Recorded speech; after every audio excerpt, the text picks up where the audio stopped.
उत्तराखंड के ऊंचे पहाड़ों के बीच बसा है एक छोटा सा गांव पाटलकोट।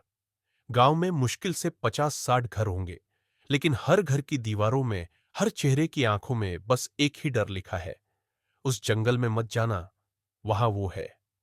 अब कहानी में आता है अर्जुन, दिल्ली का रहने वाला 24 साल का नौजवान, लंबाई 6 फीट, मजबूत शरीर और शौक रहस्यमयी जगहों को तलाशने का।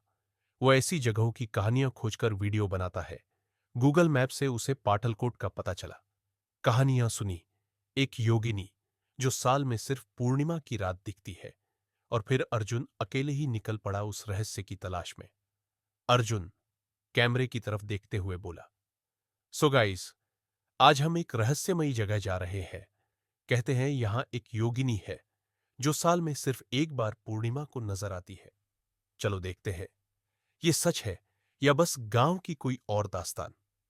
जब अर्जुन पाटलकोट पहुंचा तो वहां की अनुपम सुंदरता ने उसका दिल जीत लिया। ऊंचे ऊंचे पर्वत, नदियों में कल कल बहता निर्मल जल और चारों ओर फैले हरे भरे खेत, मानो किसी स्वप्न लोक में कदम रख दिया हो। गांव में प्रवेश करते ही अर्जुन ने ग्रामीणों से योगिनी के बारे में पूछना चाहा, लेकिन उसका सवाल सुनते ही गांव वाले उसे ऐसे घूरने लगे जैसे उसने उनसे उनकी जान ही मांग ली हो। किसी ने भी उसकी बात का जवाब देना जरूरी नहीं समझा, बस खामोशी और डर से भरी निगाहें। जवाब नहीं दिया। यह देखकर अर्जुन को बड़ा अजीब लगा, पर अर्जुन कहाँ मानने वाला था।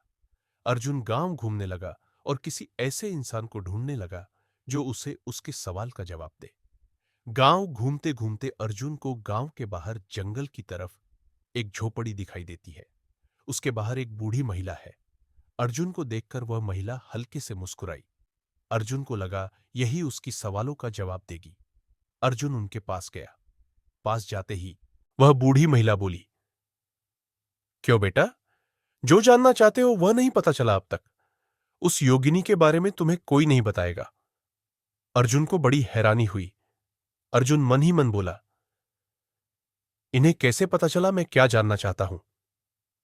अर्जुन ने पूछा, आपको कैसे पता लगा मैं योगिनी के बारे में ही जानना चाहता हूं? बूढ़ी महिला बोली, यहां जब भी कोई बाहर से आता है तो इसी वजह से आता है, पर गांव में कोई उसे कुछ नहीं बताता। अर्जुन बोला, आप तो मुझे बताएंगी ना उसके बारे में? बूढ़ी महिला बोली, इस जंगल को पार करते ही एक पहाड़ी पर पुराना मंदिर है। वह योगिनी कार्तिक की पूर्णिमा को वहां आती है। उसका नाम है चंद्रा योगिनी।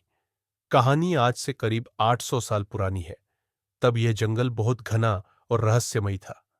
कई दिव्य और काली शक्तियां इसी जंगल में रहती थी।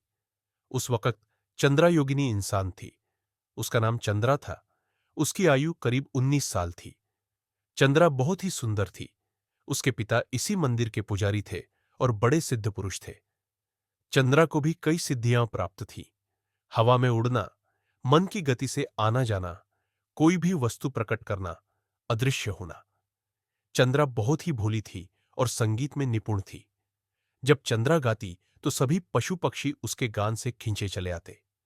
एक बार की बात है, उस जंगल में एक राजकुमार शिकार खेलते खेलते आ पहुंचा। राजकुमार ने एक बाघ पर निशाना साधा।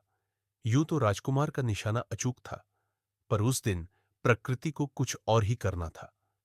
राजकुमार का निशाना चूक गया और बाघ ने राजकुमार पर हमला कर दिया।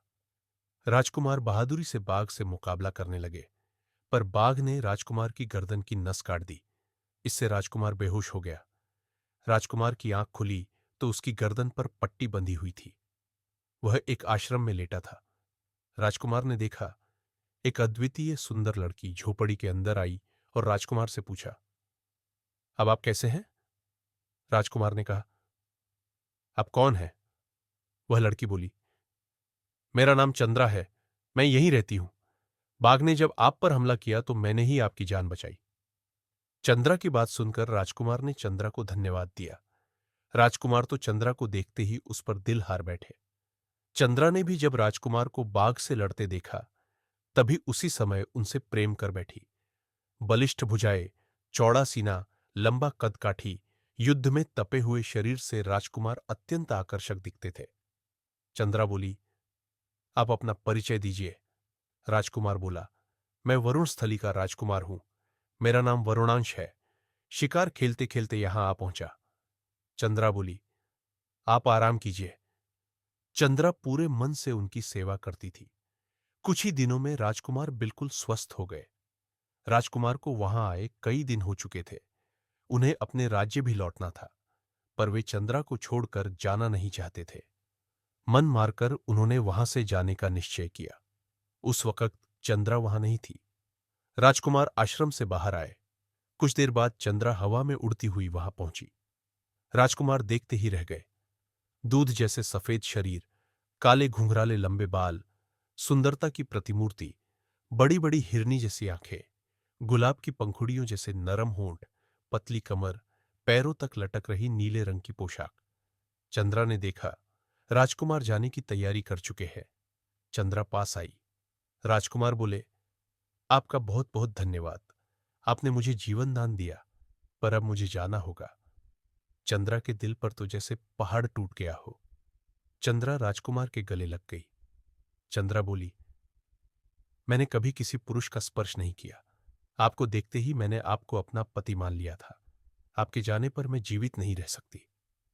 राजकुमार बोले, चंद्रे, मैं भी तुमसे प्रेम करता हूं, पर मेरा जाना आवश्यक है।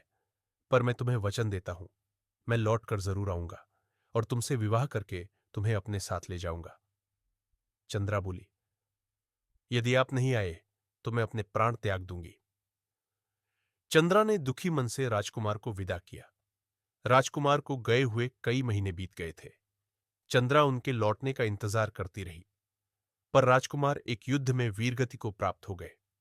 चंद्रा को इंतजार करते करते कई साल हो गए।